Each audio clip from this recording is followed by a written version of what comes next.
memperhatikan Al-Quran itu sangat kemuliaannya buat kita. Semakin banyak perhatikan Al-Quran, semakin manfaatnya buat kita. Contoh, ayat Al-Kursi, satu ayat. Rasulullah SAW bersabda, "Man qara'a ayat Al-Kursi dubura kulli salatin laysa bainahu wa bainal jannati illa an yamut." Barang siapa yang membaca ayat Al-Kursi setiap habis salat fardu, tidak ada sesuatu yang mampu menghalanginya masuk surga. Ayat Al-Kursi ini satu ayat menjaminkan kita masuk surga. Kalau satu ayat menjaminkan kita masuk surga, gimana suratul Baqarah seluruhnya?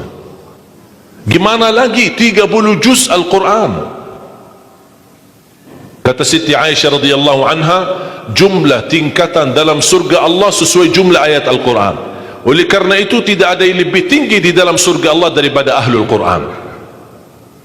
Karena nanti Ahlul Quran ketika masuk surga, Allah suruh baca dan naik.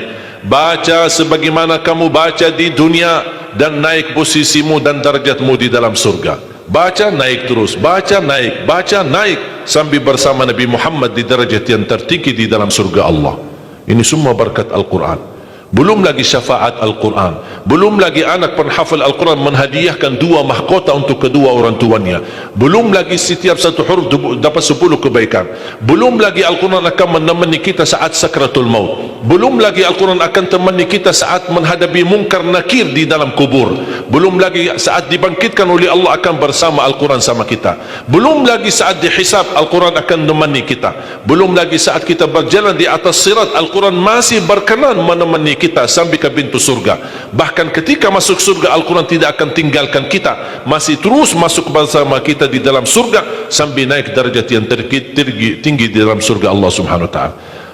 Kewajiban kita cuma satu, coba berapa panjang balasan Al-Quran sampai ke surga, tapi diminta cuma satu, berkenan menjadikan Al-Quran teman kita di dunia. Temanilah Al-Quran, akan Al-Quran berkenan temani kita sepanjang hayat, bahkan sepanjang perjalanan kita menuju surga.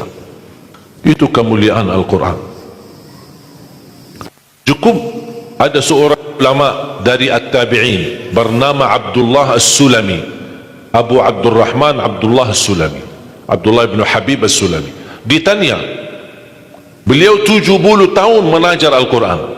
Ditanya, wahai imam, apa yang membuat kamu sabar sampai 70 tahun mengajar Al-Quran? Kata beliau, yang membuat aku sabar dan minat menjaga keistiqomahan, bersabda Rasulullah sallallahu alaihi wasallam, khairukum man ta'allama al-Qur'ana wa 'allamah, sebaik-baik manusia yang mempelajari Al-Quran dan mengajarnya. Itulah ingin saya menjadi orang yang baik bagi manusia, sebagaimana bersabda Rasul, itulah yang membuat saya sabar dalam mempelajari dan mengajar Al-Quran.